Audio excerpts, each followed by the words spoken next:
It was one of those summer nights when the idea of getting away from the noise of the city seemed like the perfect escape.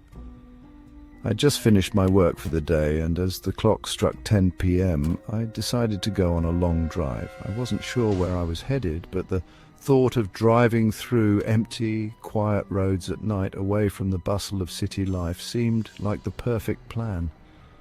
Little did I know that this night drive would soon turn into the most terrifying experience of my life. I was driving alone in my car, and the only sound was the hum of the engine and the faint music playing on the radio.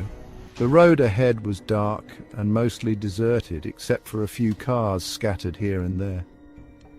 The air was cool, and there was an almost eerie stillness to the night.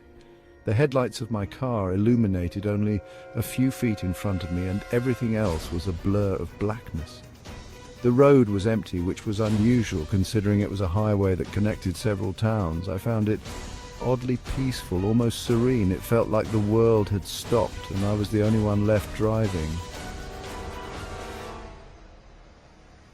I decided to take a detour through some old, narrow back roads to stretch my drive a little longer. These roads were barely used and were surrounded by dense forests. As I turned off the main highway, a sense of unease slowly crept over me. There was something about the silence in the woods that felt unsettling. The trees loomed tall on both sides of the road, casting long shadows that seemed to reach out for me. The road stretched ahead, winding its way into darkness, and it was as if I had entered another world, isolated and untouched. About 20 minutes into the drive, I noticed something odd. From the corner of my eye, I saw a faint light flickering in the distance. I thought it might be another car, but as I turned my head to look, I saw nothing in my rearview mirror. I glanced back again, and still no headlights were visible. The light I had seen seemed to vanish into thin air. I shook it off as my mind playing tricks on me. It wasn't the first time I had driven late at night and imagined things. The further I drove, the more unsettling the feeling became. The air around me felt colder, and the silence seemed deeper, as if the world had completely closed in. My headlights cast long beams of light ahead, but everything beyond that was pitch black. It was just me, the road, and the dark, dense woods surrounding me. The peacefulness had now turned to a sense of isolation, an isolation I wasn't sure I liked. As I continued, I reached a stretch of road that seemed even more isolated. It was quiet, and there were no houses or signs of civilization for miles. Suddenly, the radio started to crackle. The smooth music turned into static, and I had to adjust the dial several times to get a clear signal.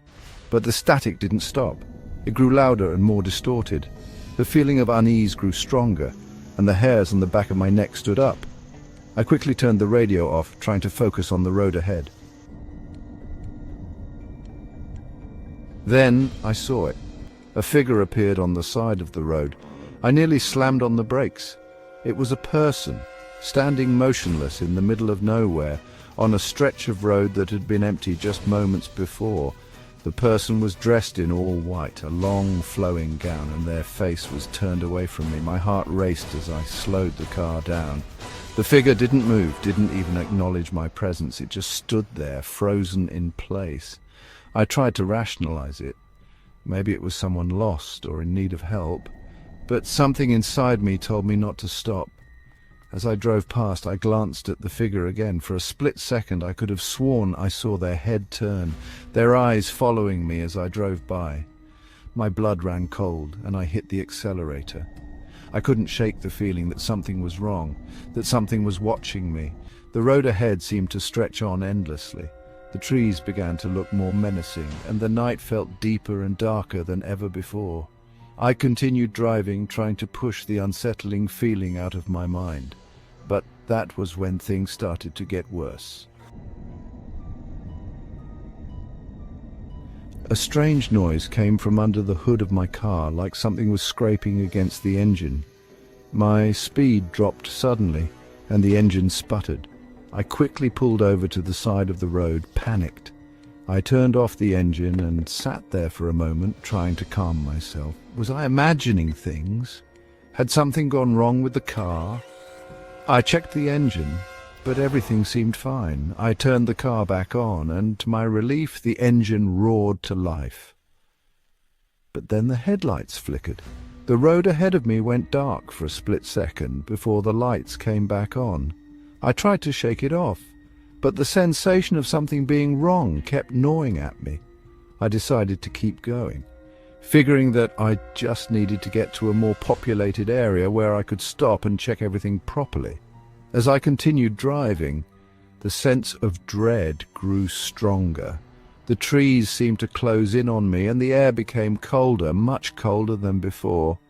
I glanced in my rearview mirror again, and this time the headlights from a car appeared behind me, bright and blinding. But when I looked again, the car was gone. There was nothing behind me.